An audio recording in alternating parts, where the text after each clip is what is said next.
Hey, Saints fans. This is Brian here with Midas. Meet Midas, the black and gold Barrow. And much like Dennis Allen, I am waiting for this feline to go away. So, the reason why I haven't been creating content or posting in, I don't know, it's been like a year, is because I got tired of making the same video over and over. Because watching a Dennis Allen coached team play football is like a Groundhog's Day of disappointment, frustration, and embarrassment. And I'm actually going to have a second video coming out here in the next day or so, specifically talking about the myth of Dennis Allen, because inexplicably, Dennis Allen does seem to have a fan base among Saints fans, and it makes no sense. And a lot of it is on, let's just call it false narratives and inflated expectations.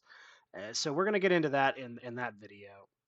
This video is really going to be very specifically focused on the embarrassing and yet oddly optimistic game that happened today. So obviously the earlier today the Saints lost 51-27 to the Bucs. And for most of the game, it wasn't even that close. The Buccaneers jumped out to a 17-point lead.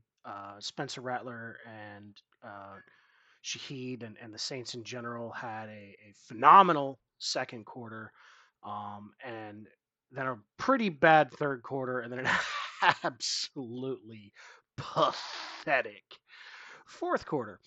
Um, and so really for most of the game, it wasn't as close as even 51-27 would tell you. It was a spanking from end to end, and it might as well have been like that 70-point game that the Broncos gave up last year, except that the Broncos have a real head coach, and the Broncos after that won 5 games in a row and beat teams with records over 500. Which again, we'll talk about more on that in the Dennis Allen specific video. Here's kind of my takeaways from today's game. And I'm going to do, normally I would do pros and cons. We would start with the positive, but since there's a little bit of positive and a whole lot of negative, we're going to start with the negative. We're going to end with the positive. Um, the negative for me, there's a lot. Um, let's just start with the fourth quarter. Um, One of the things that's been talked about the last 3 years, while we've had disappointing records and blown leads, have only beaten 3 teams with records over 500, and 2 of them were quarterbacked by Gardner Minshew as a backup. Um, all those things throughout all that, one of the responses you'll see from within the organization, from without the organization, from within the fan base, etc., is well, but they play hard for him. The team hasn't quit on Dennis Allen. I got a breaking news. The team has quit on Dennis Allen. That's what we saw in that fourth quarter. You saw a team quit, not the offense. And again, we'll more into that later. The defense quit, and they quit in a bunch of ways. They quit in effort. Um, they quit as far as attention to detail, technique. If you want to use the term, give a shit. They didn't have any. Um, all across the board, you could see quit. And from the beginning of the game to the end, they were very undisciplined, mental mistakes, errors, poorly coached, poorly called game. Um, whether as a head coach, Dennis Allen is as involved in the defense as he was as a defensive coordinator. I neither know nor care. It's his responsibility as the head coach to make sure things are buttoned up. Um, the Saints continue to get absolutely obliterated on the ground, um, but also through the air. Tampa Bay had nearly 600 yards of offense, and I think Mike Triplett of New Orleans Football tweeted this out earlier today. Because of the Monday game against the Chiefs and today being a Sunday game, in the same week, the Saints gave up over 1,000 yards of offense. And that simply cannot happen. Defensive head coach, a supposedly good defense, and until late in the game, It's not like you had a ton of turnovers and were turning over the ball constantly. It's just bad discipline, bad effort, bad lanes, bad gaps, bad angles, bad technique. Alante Taylor doing a Roman Harper special, and for the record, this isn't a shot at Roman. Roman was a great player here, but something that Roman would do that would drive me nuts is he thought he was a Ronnie Lott. Thought he was going to just lay guys out and hit stick people, and he just didn't have that kind of velocity. And it would happen where he would try to hit stick guys instead of wrapping up, and he would bounce off or just miss, and big plays would happen. And Alante did the same thing. And it's not unique to them. It's just a familiar example, so I'm using Roman as the example, but it's something that drives me nuts. The big play to Godwin, which is 100% the play that broke the game open, that's where you really saw the soul leave this defense. Whatever pride they had, um, it died there.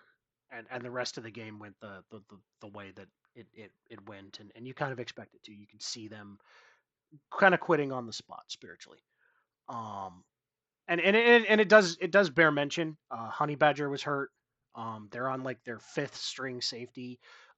Abrams, I know he forced a couple of fumbles during that fake winning streak at the end of last season, and so like some people were like, "Oh, he's kind of good." No, he's terrible. He's a terrible safety. He's not a starter.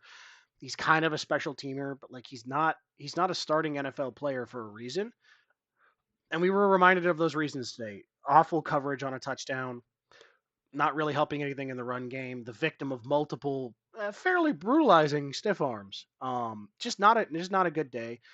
But he's a backup. Like he's a backup for a reason. And backups do backup things. Like that. That certainly is part of it. But the conversation today is not going to be about the injuries because other teams around the league have had lots of injuries. They're not giving up 600 yards of offense and 51 points. Bad teams that are poorly coached, with poor discipline and bad mental makeup get brutalized like this. Like if you watch what happened with the Lions versus the Cowboys, or even us versus the Cowboys are a bad team. Bad doesn't mean not talented. The Saints have talent, and you can see, that second quarter, which we'll talk about here in a minute when we get to the positives. Talent. There's some talent on the roster. There's talent that flashes throughout the game. Talent isn't enough. You need scheme. You need scheme that manifests in ways that put those talent in positions to succeed. You need play calling that does the same. But beyond just those things, you also you need discipline, and you need community, togetherness, etc. You need these elements that allow them to come together as a unit, perform as a unit, and succeed as a unit. And those are the areas that the Saints have simply failed on spectacularly, really, since the game against Dallas. And sometimes it's been the offense, with the defense playing pretty good, not amazing, but pretty good, but breaking when you need them most. This wasn't that. This was the straw that broke the camel's back. Again, yes, the injuries exist. Yes, the injuries are part of it, but the laziness, the bad technique, the poor tackling, the bad angles. This is a snuff film. Like the all 22 is going to come out, and this is going to be disgusting to watch. Really, everything other than that second quarter, they looked really good in that second quarter, and transitioning over to that, because let's end on some positives here. Um, he wasn't spectacular. He didn't light the world on fire. We're not going to pretend he did. Um, Spencer Rattler had 240 yards. Um, he had a phenomenal second quarter where you saw why the team is high on him. Uh, I don't know if Dennis Allen is high on him, but I know that obviously parts of the organization are, and honestly, anybody with eyeballs, frankly, could see. If you saw the three preseason games that were played, the quarterback who played the best in those three preseason games was Spencer Rattler by a pretty good margin. Like, oh, he was bad against San Francisco. So were the other two guys. Um, and he was better in the other two games. And you really saw that today. Like, end to end overall, Spencer Rattler performed better under these circumstances today than Derek Carr has in similar circumstances. He had one really bad play. The second interception was a terrible play. It's a play Derek Carr has made multiple times as a Saint. So it's not like, oh, go to the 11-year veteran versus the rookie in his first start and like he'll get something better. Like, unfortunately, no, that's not the case. That's kind of why we want to bench the 11-year veteran, because he isn't really better than a rookie in his first NFL start, who lost his wide receiver one on the third play of their first drive. Like, yeah, that kind of matters, and has a patchwork O line. And like, you can go through all the reasons. The same way I'm not making excuses for the defense on the injuries, I'm not going to make excuses for the offense. Like, the plays happen within the context in which they happen, and you should judge them within that context. Context should allow you to draw more rational conclusions if you're trying to analyze. But at the end of the day, the context is there. It exists. Like, sure, there's injuries. There's injuries to the defense. The offense is dealing with way more injuries, and yet the offense, scored 20 points. The defense gave up 51. Like, it's very clear which one performed better, which one performed worse. Again, that second interception, Rattler, terrible throw, very, very bad. Not a positive. But the rest of the play, his feel in the pocket, his movement within the pocket, his movement outside of the pocket, his ability to throw on the run, his arm talent, and again, arm talent isn't just having a howitzer on your shoulder and launching it 70 yards down the field. It's also about accuracy and multi-platform throws and things like that. All of which, Rattler demonstrated those different points in the game, made some really accurate passes, had a few off, had a few missed reads. Again, rookie, first game rookie against a good team, not a great team, but a good team. And he performed well. And in that second quarter, he got going. And here's honestly what I think happened. Obviously, they lost Olave early on. Tampa very clearly had a game plan for Olave. They seemed to, my opinion, just operate the same game plan, but shift those coverages over to Shaheed, the other remaining weapon. In the passing game, Rattler adjusted. Bub Means, who he clearly has a rapport with, was getting open. He was hitting him. He was hitting him on time, on target. The ball was coming out fast. They were moving his platform around a lot. They got him moving, made some plays. Created a couple of broken plays against the defense. Like, these are good things. Extending plays. The big one to Moreau was a great example of that. Um, you know, really played well. Good plays, good throws, good execution, in rhythm. Showed all the things he can do, and especially some of the elements.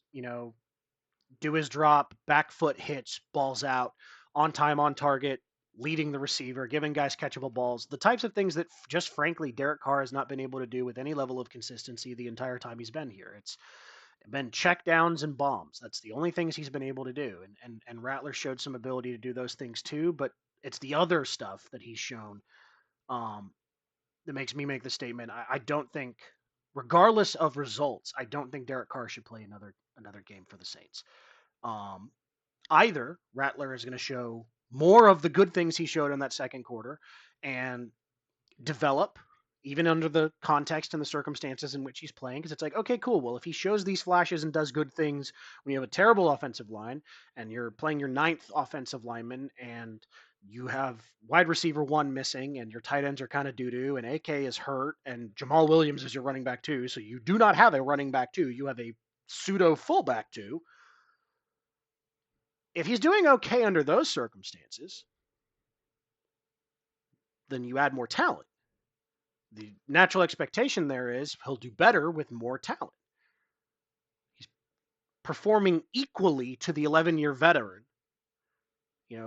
One dumb interception, one kind of 50-50 one. Defender made a great play, but a better throw, and they don't have a chance. Like, I'm not going to kill Rattler for that. Those are that's like I call those 60-40 turnovers. Like, it's a turnover, it's still your fault, but it's like 60% your fault and 40% the defender made a great play. The other one was a 90-10 turnover. It's defender did the 10% to actually catch the ball, but like that's 90% Spencer Rattler. Bad play, bad read, bad throw, shouldn't have happened. All on you. Fiend. The end. But you want to use the remainder of you're not playing for anything. You're not playing for the division. You're playing for nothing. Especially with the way this team quit. The perfect scenario for the Saints is you end up with a really high draft pick, but enough evidence to look at Rattler and go, this can be our quarterback for the next 5, 10, 15 years. He's shown enough. The talent is there. The development is there. There's improvement throughout the season, which is one of the biggest things you're going to be looking for is, does he get better or does he get worse? Is he erratic? Like, is he building? Are there things to build on here? And if you're seeing that, that allows you to then go into the draft and have a high draft pick and go grab either an elite defensive player, elite, like you need a home run, can't miss, Aiden Hutchinson pass rusher. And if you don't have that, it needs to be a weapon. Boise State running back, the kid from Arizona State. We'll talk the draft when it's draft time. You need an explosive playmaker. And you need somebody with some size and some athleticism. Olave is awesome. Um, he's really good. He's underrated by the fan base. That happens. Again, context.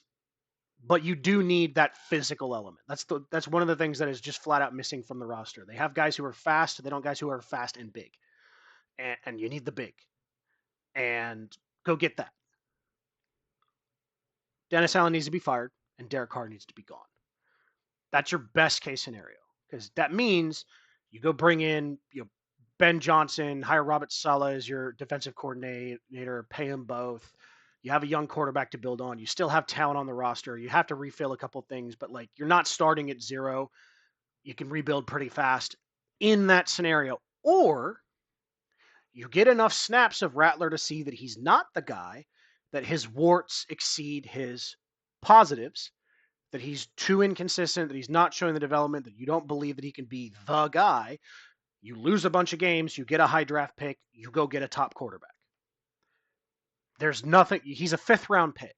You are not wasting an asset if you're not totally sure he could be the guy, and you go grab another guy, and your worst case scenario then is Rattler beats out that guy and actually was the guy, and okay, cool, well, now we have a trade chip. Now we can trade that guy and recoup an asset and we'll be fine. Like, that would be the proper way for this season to go. We are no longer playing for the division. We are no longer playing for the playoffs. Get that out of your head. But the positive is we may have the quarterback of the future, and having the quarterback of the future changes the trajectory of everything. Over the next 5 years, everything changes. Your assets, how you can use them, how you can manage them, the capabilities, the possibilities, etc. Everything changes if you have that dude, especially on a rookie deal. And there's a lot of things to like about what Spencer Rattler did today, especially in the context in which he did them. Without his starting offensive line, without his wide receiver one, pretty much had the same kind of production or better than what Derek Carr has given you as an 11-year veteran, except it's his first start ever. And he doesn't really have a great offensive coordinator either. Like, I'm going to reserve judgment a little bit on Clint Kubiak because he's a young OC and he's learning, but he does not make adjustments. He needs to learn how to make adjustments. But again, overall, ending on the positive, I thought Spencer Rattler was good. I thought, given the circumstances, that the team did the best they could. And they quit on Da. Like that's what it is. To me, that's positive because I want Dennis Allen fired. But it wasn't. It sure as shit wasn't a positive to watch. And yeah, yeah. The only black and gold pussy I want around my team is my cat. Get Da out of here.